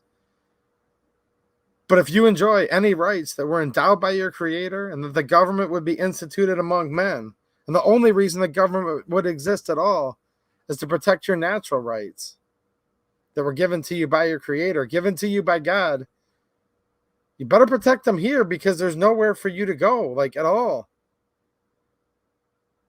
You know, we fought a great civil war in this country. We've also fought in many other world wars. World War I, World War II, many, many notable conflicts, Spanish-American War. Just think about that. These are back in the day. Korea, Vietnam, Iraq, Afghanistan, back and forth between those countries several times. And I shouldn't start naming all the conflicts because I'm going to miss a couple. And it's not that they're less important. It's just, that's to name a few. Just a few. Because we realized that if this evil empire spread throughout the world, it would take it over. And then now we see people right in our own backyard trying to do things. And it's really hard to tell the difference between them and the Viet Cong or China or North Korea or the Third Reich, the Night of the Long Knives, the Bolshevik Revolution, 1917, which was the precursor to the Bolsheviks that would then ultimately become the USSR. You look at a lot of their doctrines and things they would do to political opponents and things they would do to people. And then you can literally look in your own home state in many cases and in your own country, and you'll see stuff that's like actually very eerily similar, don't you? I just want you guys to think about this. And I want you to think about the fact that story Katherine shared, which I'm really glad she was on, because she was able to give us some insight behind the scenes that you're not going to get on the mainstream media, right? When Ryan Kelley, the elevator come up, and of all the elevators, she was standing right there, huge smile on his face. I need you guys right now to spit in the face of tyranny and keep big smiles on your face. Just think about it. There's 100 million gun owners in this country. Even if 90% of them are nothing but a bunch of FUDs, there's still 10 million. Think about that. That would be like if 1 in 35 people was actually a true American, you'd still have a 10 million people that are willing to stand there and stand up for their rights and say, no, enough's enough. That should be encouraging. I really think so. I'm going to take a look at a couple of these super chats because a lot of you guys are very generous and help support the channel. And I know a big part of that is when I read them. We did have a guest on that was traveling, so I just wanted to talk to her as much as possible first. So sorry, much belated. Thank you for leaving the super chats. JDV3 with the super chat and a channel member. Thanks, man. He says, can we get separation of Hollywood and state? Look, here's some more good news. Here's some more encouragement. I got a secret for you guys. This is my opinion. It's not really a secret. In my opinion. And I want to know what you guys think. Okay? I think Hollywood's on its way out. No, truly think about it. I think we're actually entering into a phase now where celebrities are going to kind of become a thing of the past. There's going to be a lot more. Nobody's getting their 15 minutes of fame. And I just don't know. I think the traditional, there's a lot more people that are hanging out and would rather hang out on YouTube with a bunch of cool people. I mean, guys, look, let me put this into perspective right now, okay? We've got 200 people watching right now, which is awesome. Like, I'm super lucky to get to hang out with you guys. Like, I'm a nobody in a shop, and it's a messy shop, and I was cutting grass up until like 30 minutes before I started the stream. I'm not particularly well-spoken, not particularly awesome looking, and I don't have any money either, and we're all just hanging out and having fun right now. Then you look at somebody like Steven Crowder, who will have like 100,000 people watching him at once. I think Hollywood's on the way out, actually. I truly do, and I think that's actually good news. It is. So that's my answer to that.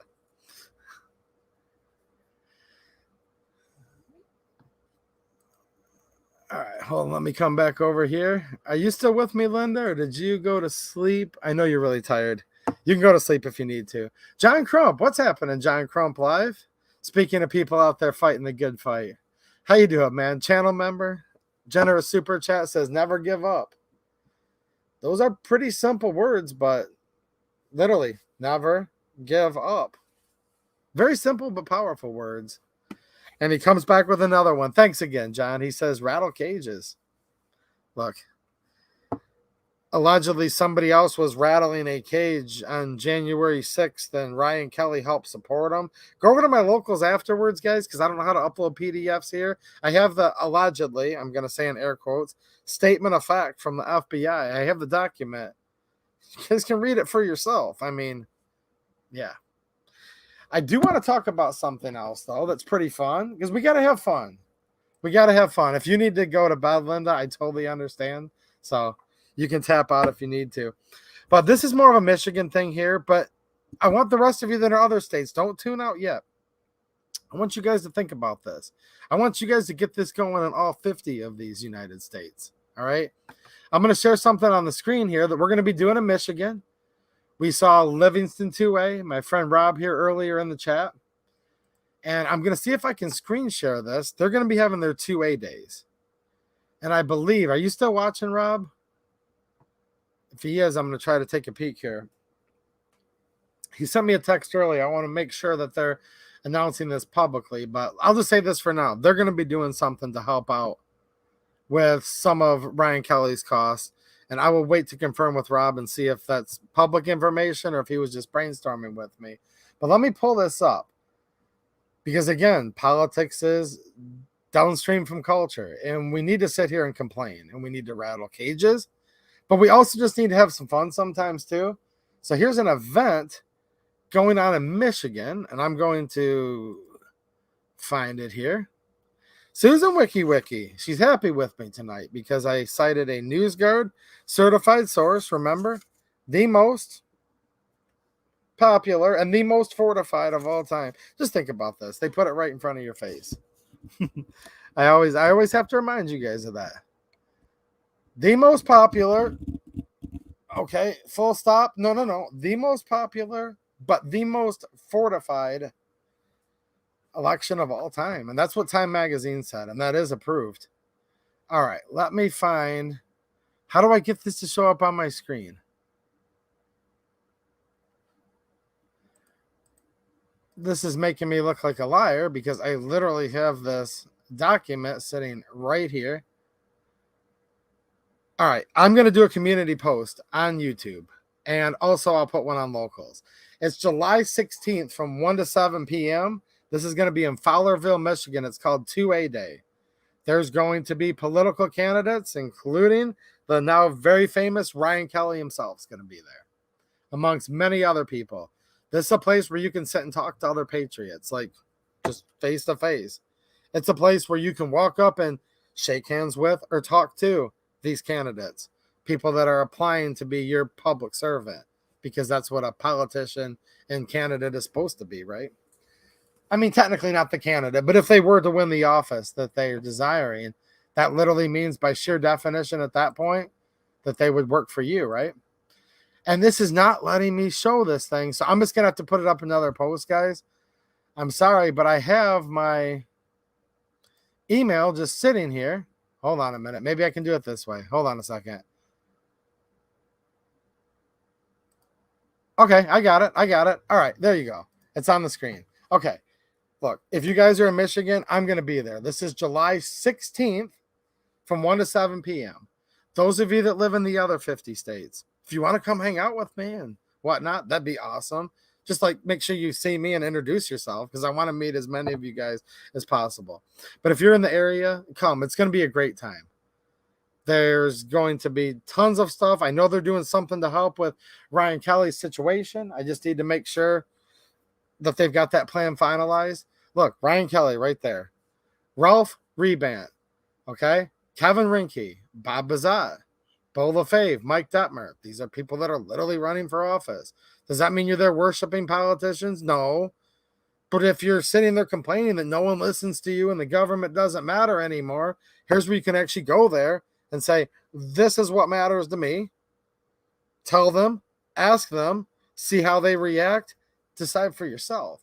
Now, I encourage everyone else in the other 49 states. We've got to all figure this out. Figure out a way to do something like this in your hometown, in your county, and in your state. And look, it's a little bit of work. And there might be 5 or 6 of you that need to get together to start. But I'll tell you what, this 2A Patriot group started off with just a couple people that wanted to sit and talk, right? And now they're hosting events like this. It's going to be fun. There's going to be food. There's going to be raffles. Jane Locke's probably going to be there. She was there last time. A lot of you guys that watch the channel, friends of mine were there. Sergey was there. What's happening, Sergey? Sergey gave me this Ryan Kelley hat that I'm wearing right now, right? One of the times that you could talk to Jane too. There you go. Don't come to see me. Come to see the lovely Jane Locke. You know what I'm saying? Nah, she's a hoot. She's cool to hang out with, for real. She's good looking, but she carries security with her. So, you know, just hang out with her. She's cool. You know what I'm saying? You guys don't have to worry about me. She'll beat you up. She's like, security. I am the security. But yeah, 2A Day. I'm going to post this on locals. I'll post it over here on YouTube. It's about a month out. What about the rest of you? Did you guys just tune out already because you don't live in Michigan? Or am I kind of getting you guys excited? Look, this stuff can make a change. This stuff can make a difference. This is literally a day that's dedicated to the Second Amendment. These candidates that are there, they're literally there to state their Second Amendment views. And so that they can talk about it. They can be questioned. They can be challenged. The ones that deserve to be can encourage and support it. But there's tons of cool people. You're going to be there hanging out with people talking. Not only does this make a difference, and hard work usually isn't fun, right? Okay, it sucks. It's hard work. No, this kind of stuff is where it's work. You have to work, though. Freedom isn't free, and the Founding Fathers never said it was free. Remember Ben Franklin? Right? He was literally asked at the conception of this country, sir, do we have a republic or a monarchy? He said a republic if you can keep it. We're in the year 2022 right now, okay? This is what we do. We get on the internet, we talk. We need to have social gatherings, events like this. It's a little bit of work, but it's very, very important because this is culture and politics is downstream from culture. But you're going to have so much fun and you're going to meet so many new people. I mean, there's probably 25 people in this chat right now that literally I've gotten the pleasure of hanging out with, shooting with some of you, shaking your hand, having face-to-face conversations at events just like this. And if you don't have one in your hometown and you don't have one in your area, I really, really hope you guys can look into it. You know, I'm not going to tell you what to do, but look into it. See if you can figure something out. Heck, Rob with 2A Patriots, a really, really cool dude. And the other guys. You could probably shoot him an email and go to their site, and he'd probably send you some stuff, like email you some stuff to give you a start if you want to form just a small local group that gets together and talks about the Second Amendment. You know, you'll meet such awesome people, though. I promise you, you will. All right, let's grab some of these super chats, Linda, before you pass out, because you've been very, very patient tonight. She got up really early this morning, guys. MSB9021 with the super chat. Thank you. I appreciate it. Says standing in the last best place in the world and plan to fight for it. And you should. We should fight for things that are good. Don't you agree? I hope everyone here watching agrees. Thanks. I appreciate it. Thanks for the super chat, and I appreciate all you guys hanging out here. When I say all of you supporting the channel, look, I need all of you. Yeah, it does cost a lot of money to do a channel like this, but I need all of you guys just to be here, just to hang out and talk. And you guys are all supporters too. Trust me. I really appreciate you guys. Speaking of friends that I've had the pleasure of getting to hang out with in real life, Sergey, what's happening, man? Channel member, super chatter. You remember that, obviously. I know some of you guys were there. We were last year in Fowlerville at the 2A Days event. Ryan Kelley was there. Sergey was there. And he said, dude, can I buy you a hat? And I was like, thank you very much. So there you go. My friend Sergey, who gave me my Ryan Kelley hat. I wanted to wear both tonight because we need to represent both. You know what I'm saying? Ryan Kelley, Michigan's front runner for the GOP, governorship in Michigan. And then we've got the former vice president, right, Sergey? Let's go, Brandon. Let's go, Brandon, right? In a different kind of way. And let's go, Ryan Kelley, in a positive, uplifting way. What do you guys think about that? And Sergey will be at 2A Days. So there you go, man. I'm looking forward to seeing you, dude. Who else am I going to see there? And if I don't catch your chat live right this second, I'll catch it on the replay. I come back and see what you guys are talking about. I mean, obviously, that's why I'm still here doing these streams, right? Member. So if you guys are channel members, one of the perks is you get a member chat. Linda takes the time to type them out because something drops the ball where StreamYard won't let me pen it. But thank you. Member Judas Priest says, 280 you on Rumble now? I'm following you on there. I don't do a lot on Rumble, but I am on Locals a lot, which Locals is part of Rumble. But yes, I'm on Locals. You guys can join for free or support. I am on Rumble. I just had a bunch of technical difficulties with it. But yes, I'm on Locals, which is a different site. Yes, I have an account on Rumble. I'm just not doing so much on there as far as videos because I literally had technical difficulties. It was really frustrating, wasted a ton of my time, but hopefully they've worked out those glitches and I can get back into doing videos on Rumble again. So what's happening, Shooting Gallery Northeast? How you doing, man? Northeast, New England, which one is it? I try to say it with a straight face. Shooting Gallery, New England. What's happening, dude? I think I have. I showed your patch that you gave me a couple weeks ago as a shout out, and I don't know if you were here that day. I put your patch over there. Shooting Gallery, New England. It's an inside joke. If you call him the wrong name, he gets a little bit ticked off. How you doing, man? Nice to see you. What's happening, Ron Wayne? How you doing, man? Talking to Kurt24. What's happening, Kurt? David, how's it going, man? He says good stuff. Nice to see you. I'm just saying hi to you guys just for a minute here. Ticked off Shooting Gallery, New England. I'm going to... Dale, what's happening, man? How you doing, Michigan guy? Maybe you'll be around town. I know you've had a few issues with the cars, a little bit of health issues. You doing better, man? I hope you are. I'm sure I'll see you over tomorrow night on Locals when I do my stream. I'll be on Locals tomorrow night, guys, for a live stream where I touch guns while I'm live, which is pretty fun.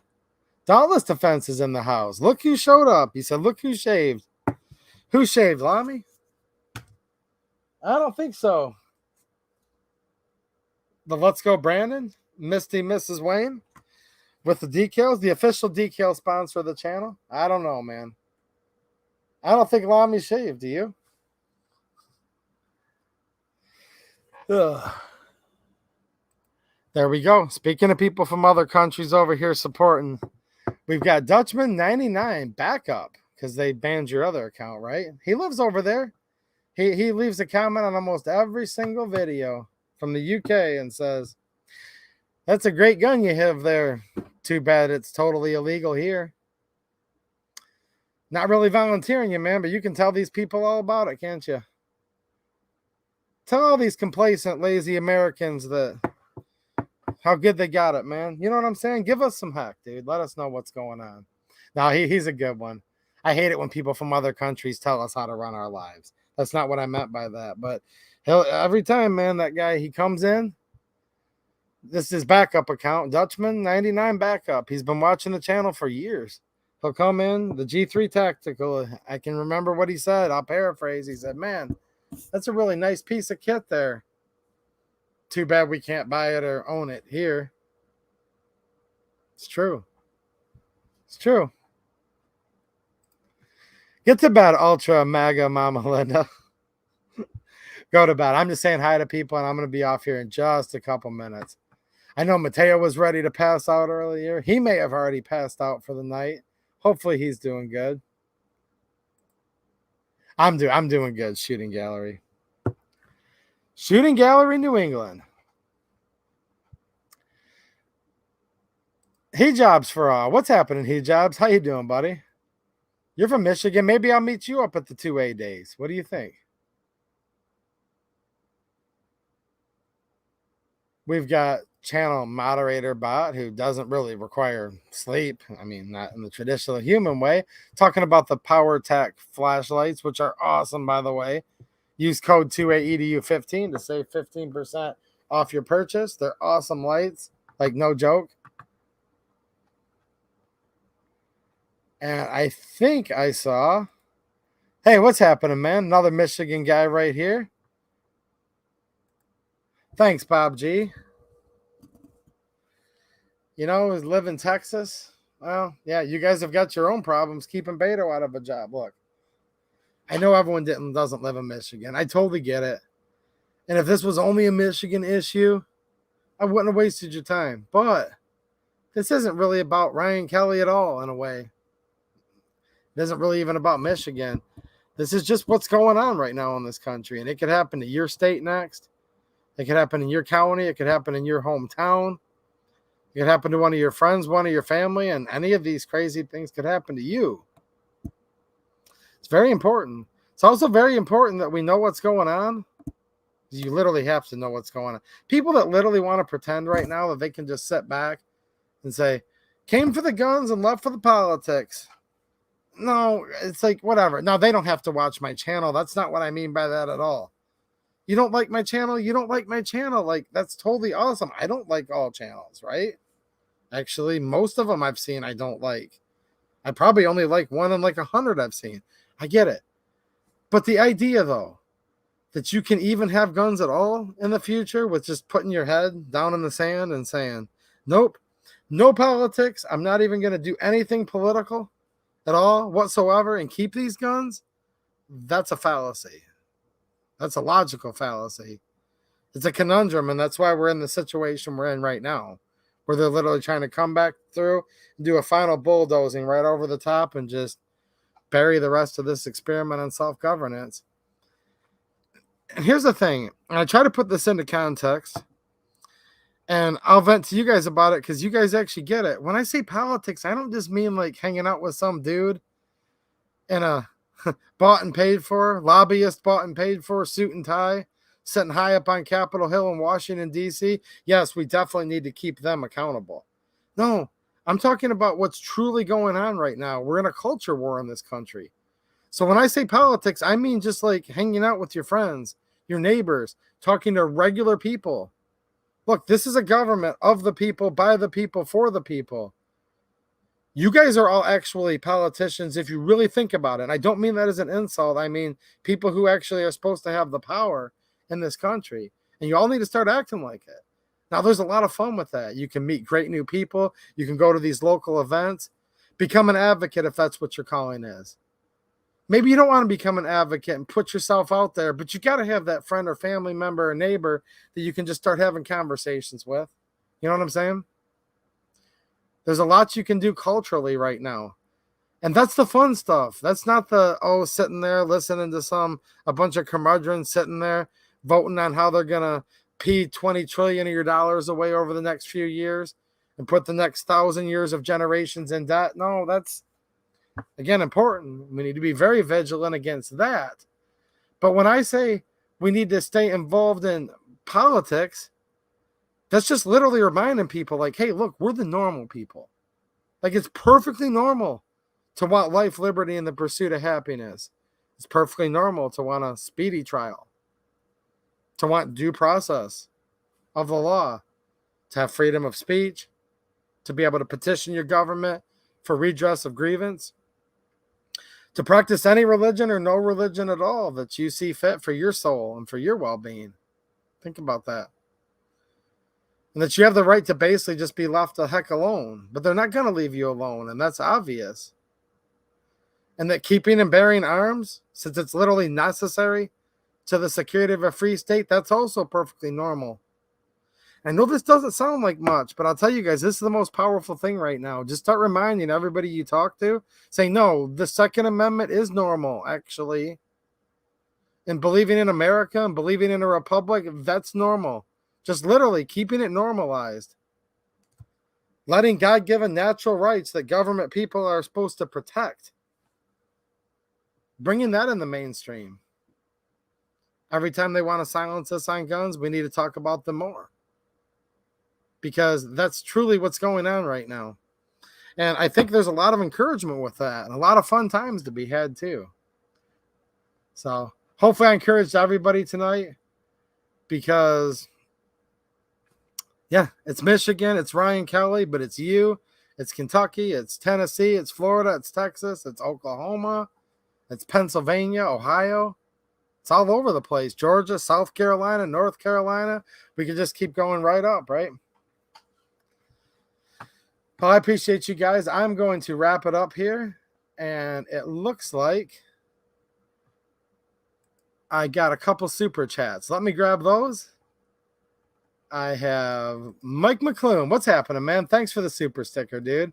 I wish I could post the actual stickers themselves here in StreamYard, but it doesn't let me do that. It just lets me show this banner. And then what you guys see in the other chat here is what, there we go. And of course it was a tactical hippo. I knew it was. I just wanted to 100% confirm. And it looks like Roger Bird left a super chat. Thank you, Roger. I appreciate it, man. Did you have something that you wanted to say on there, or did it cut you off? I see another chat here from Roger Bird said, absolutely. Only one vote away. Let me go ahead and pin Roger Bird's super chat up there. Thank you. Thank you, Roger. I appreciate it. Yeah. Nancy says because they arrested Kelley, they have shown that he is the man. Yes. Now, you're not the same. You're not the same one that spoke at the Monroe 2A Sanctuary County meeting, are you? I have a feeling I know who you are. Sport Brand, thank you. Thank you, man. I appreciate it. What's happening, Sport Brand? Nice to see you.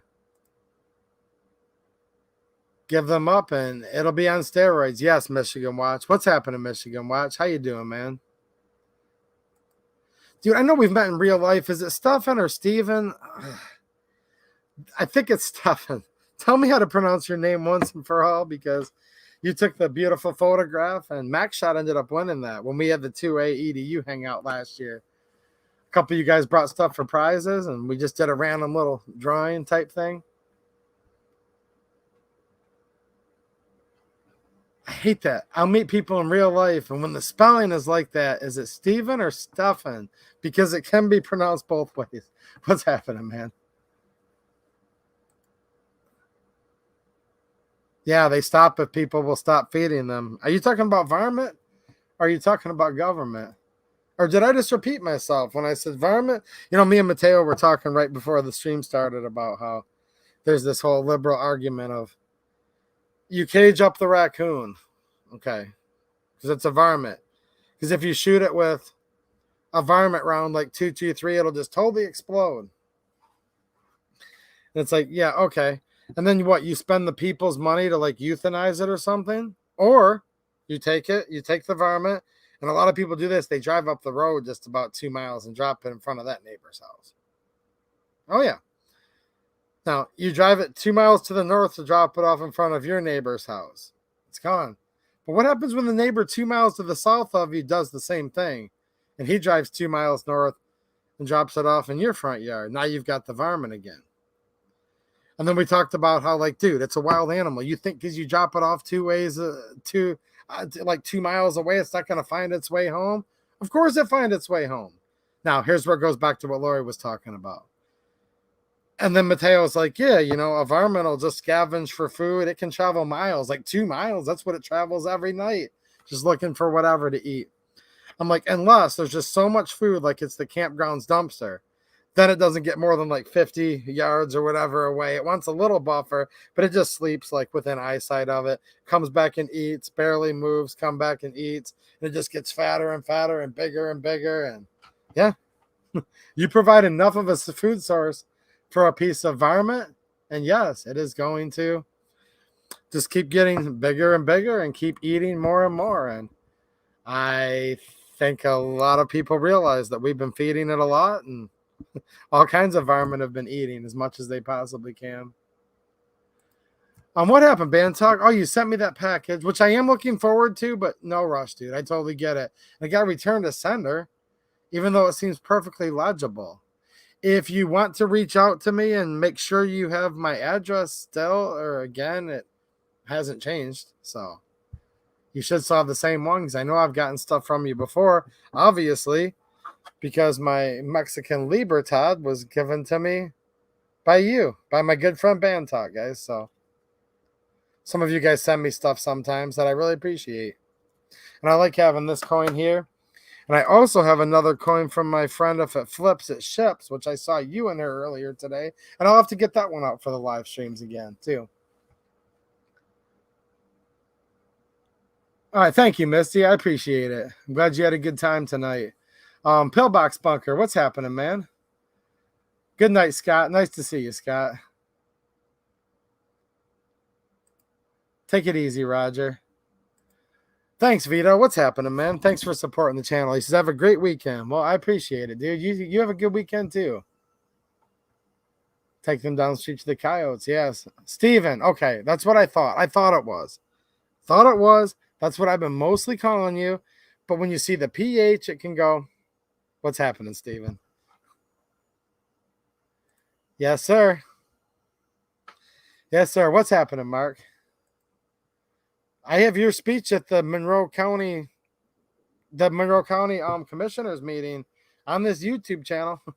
The channel was a lot smaller then. It's still a small channel. I like having a small channel, but I have a speech of not Nancy, but you know, Mr.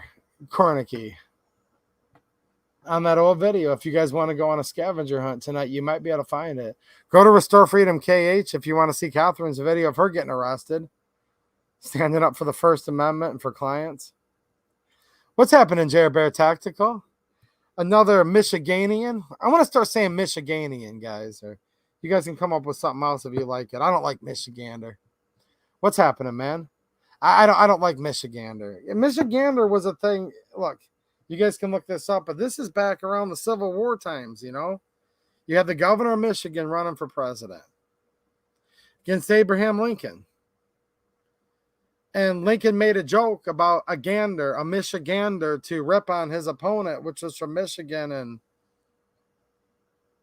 somehow a lot of people take pride in being called a Michigander. I don't want to be called a Michigander anymore. So Michiganian I could go to, you know. I could go with anything. Michigan person. We should just go with like person, period. I don't know. Whatever you want to be called. Not a Michigoose or a Michigander. People don't talk about this much, do they, hijabs? I don't know why. It's not exactly a compliment to call yourself a gander. You know what I mean? What's the scoop on Ryan? Well, we talked about it quite a bit tonight. Katherine gave her insight. She was involved in a lot of behind-the-scenes stuff of him getting out of jail and whatnot. He's still running for governor of Michigan, and he is currently, as far as I know, the front runner in the Michigan GOP to go up against Gretchen.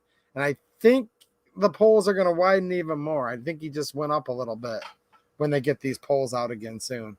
You know what I'm saying? I really think so. Ted Nugent was telling the story. Yeah, and I'm not even copying off of him. It's just a Michigan thing, right? Like, I've just kind of known about it for a while. Yes, I have your coin. I told you, you're still watching, man. Heck yeah. No, I put your coin with my coin collection, dude. I'll bring it back out and give you a shout out on one of the next streams. I have a little box that I keep stuff like that in. You guys send me little gifts and stuff. I never sell any of it. I keep it because it means a lot to me. People I met in real life or people that I haven't had the pleasure of getting to shake their hand yet, but just send me stuff. I keep all of it and I like it.